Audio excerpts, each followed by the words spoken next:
армандайсыз ба? Болашаққа жаңа мүмкіндіктер мен перспективаларды іздейсіз бе? Сізге адамдармен жұмыс істеу ұнайды ма?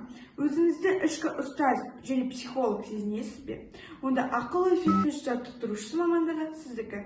Бұл бағыт барған сайын танымал және өзекті болып келеді.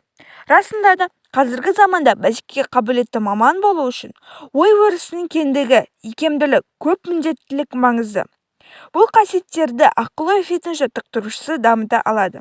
Mind Fitness жеке тұлғаның жеке ерекшеліктері мен мамандық қажеттіліктерін ескере отырып, оның танымдық және интеллектуалдық дағдыларын дамытуға көмектесетін бірегей жүйе.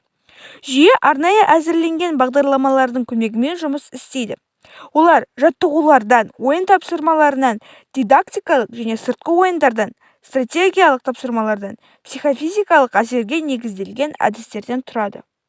Ең танымал ақыл-ой фитнес жаттықтырушыларының бірі Джейм Кик шын мәнінде өзін-өзі үйретеді. Бала кезінде ол ми жарақатын алған. Дәрігерлер балаға ұсынған қалпына келтіру әдістерінен басқа, Джеймнің өзі есте сақтауды, зейінді және жылдам оқуды жаттықтыруға арналған жаттығуларды ойлап таба бастады. Нәтижесінде Кик жоғалған қабілеттерін қалпына келтіріп қана қоймай, табысты мансап құрды.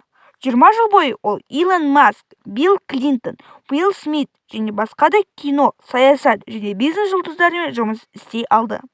Мамандық жаңа болғандықтан, Киктің бәсекелестері көп емес. Осы мамандықты таңдау арқылы сіз табысты әрі қызықты болашаққа жол ашасыз.